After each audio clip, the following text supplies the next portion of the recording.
Hello everyone, welcome to Miss Doc T.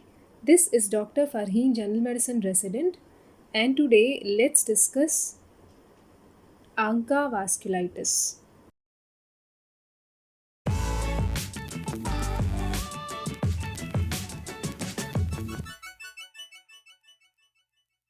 So, this topic is again important for PG entrance examination. We'll start with a question.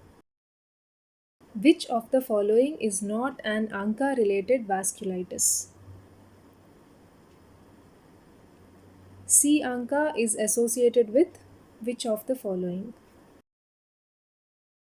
Now, he can ask the same in the form of an image based question like this, giving a picture of C. ANCA immunofluorescence. But how can you know that this is the picture of an immunofluorescence showing C. ANCA? Watch till the end. You can easily understand the immunofluorescence staining pattern of C. ANCA and P. ANCA and how to differentiate both of them. Now let's suppose that this is a blood vessel, this is a neutrophil, and this is the endothelial lining of the blood vessel. The neutrophil contains many granules inside it. In some individuals, either because of genetic or because of environmental factors, these granules act as antigens. So, the granules which are present inside the neutrophil act as antigens. Now, whenever there is a trigger, which is usually in the form of some infections, antibodies are produced against these antigens. So, autoantibodies which are directed against the granules of neutrophil are known as anti-neutrophil cytoplasmic antibodies. So, as the name indicates, these antibodies are directed against the granules in the cytoplasm of the neutrophil, and they are abbreviated as ANCA, ANCA. So, these antibodies are again of two types. The first type of antibodies are directed against proteinase 3. So, this proteinase 3 is present diffusely in the cytoplasmic granules of the neutrophil. And so, when antibodies are directed against these granules and such a neutrophil is stained by immunofluorescence, then that neutrophil takes up a diffuse, granular, and a cytoplasmic staining pattern. Now, because these antibodies produce a diffuse cytoplasmic stain on immunofluorescence, they are also known as cytoplasmic anti-neutrophil cytoplasmic antibodies or c-ANCA. Now, the second type of antibodies are directed against myeloperoxidase, which is especially concentrated in the perinuclear region of the neutrophil. And when antibodies are directed against these granules, the immunofluorescence stain of such a neutrophil will produce a perinuclear staining pattern. Okay, so because these antibodies are producing a perinuclear staining pattern, they are also known as perinuclear anti-neutrophil cytoplasmic antibodies or p-ANCA. So we'll just look at the whole thing briefly. So in some individuals, either because of genetic or environmental factors, when there is some trigger, antibodies are directed against the granules of neutrophil. So the first type of antibodies target the proteinase 3, which is diffusely present in the cytoplasm of the neutrophil. And when such a neutrophil is stained by immunofluorescence, it takes up a diffuse cytoplasmic stain. And the second type of antibodies target myeloperoxidase, which is present in the perinuclear region, and when such a neutrophil is stained by immunofluorescence, there is a perinuclear staining pattern, and these antibodies are known as p-ANCA.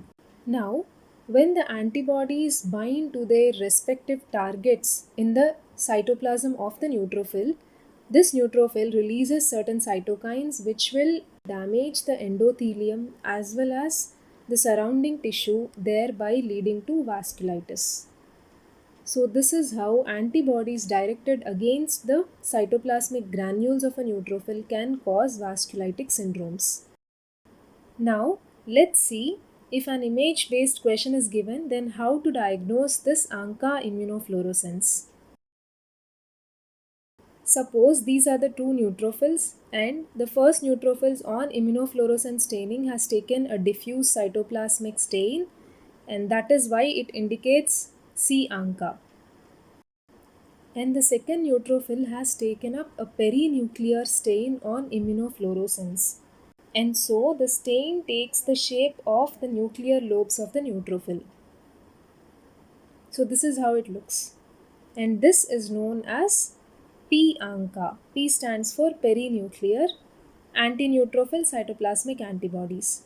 So in C-ANCA, the antibodies are directed against proteinase 3.